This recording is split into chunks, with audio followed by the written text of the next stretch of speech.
Thank you very much. Thank you all for being here today. Lieutenant General, thank you for your service.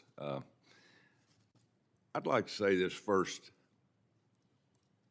I was in Ukraine 6 months before this war started and talked to President Zelensky. They knew this was coming. They were putting troops on the border through Belarus, all through the Don, all over the place, building it up, knowing it was coming. We didn't do one thing. We said it was going to be a small incursion. That's what President Biden said. We're coming off Afghanistan. We didn't look very smart. What would we do different, General, now, in your eyes? Now we're doing it. We're waiting. It seems like we're one step behind in everything we're doing. What should we have done different at the beginning? Because it looks like we're going to be the defender of the free world. We need to learn from our mistakes, and we made huge mistakes at the beginning of this. Yes, Senator, thanks for your question.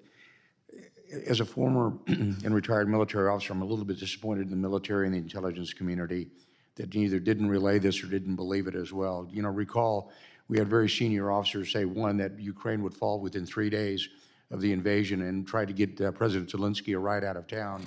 And that's when he made the comment, I don't need a ride, I need ammunition. You know, you can have a beer with that kind of guy. You know, the fact is we just didn't really believe it and we didn't look at it hard. I would really question our intelligence communities, all of them, and also the military, why their decision-making was so poor in foreseeing this. Most of us saw it. We saw the indicators.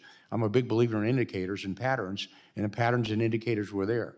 So I think it was a fault somewhere in our systems that we didn't convince ourselves that it was really going to happen.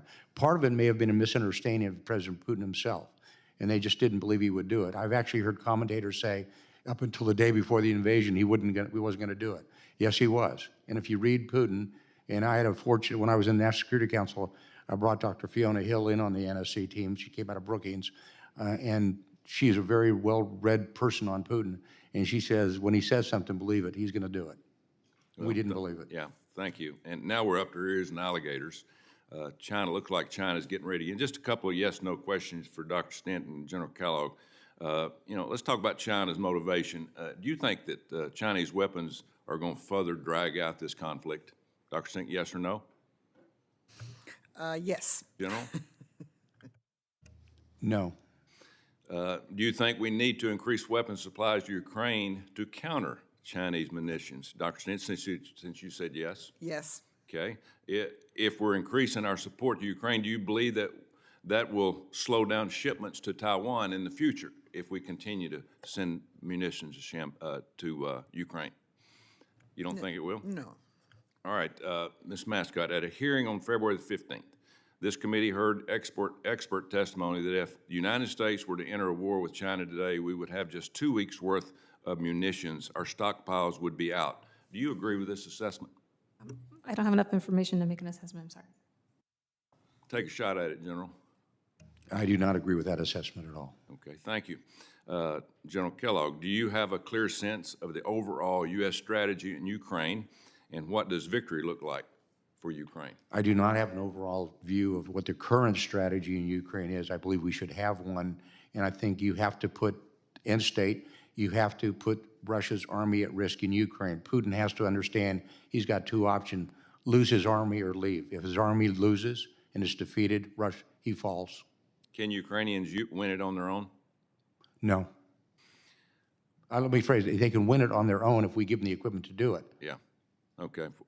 What's the most dangerous course of action for the United States when it comes to this conflict?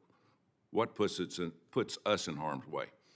By doing what we're doing right now, because it is not disciplined. It is also not emphatic. Okay. There was a poll out. You know, the Russian people believe, from a poll in Russia, that they're at war right now with the United States. The Russian people believe this. Do you think the American people think we're at war with Russia, General? No, I do not, and that is because of the messaging. Yeah. Dr. Stent? No, I don't think so. How concerned, General, you concerned about nuclear conflict? How concerned? I think it has to be a consideration simply because it's in the Russian philosophy to use. They've got a large amount of what and I hate to use the term tactical nuclear weapons, and they believe in using it.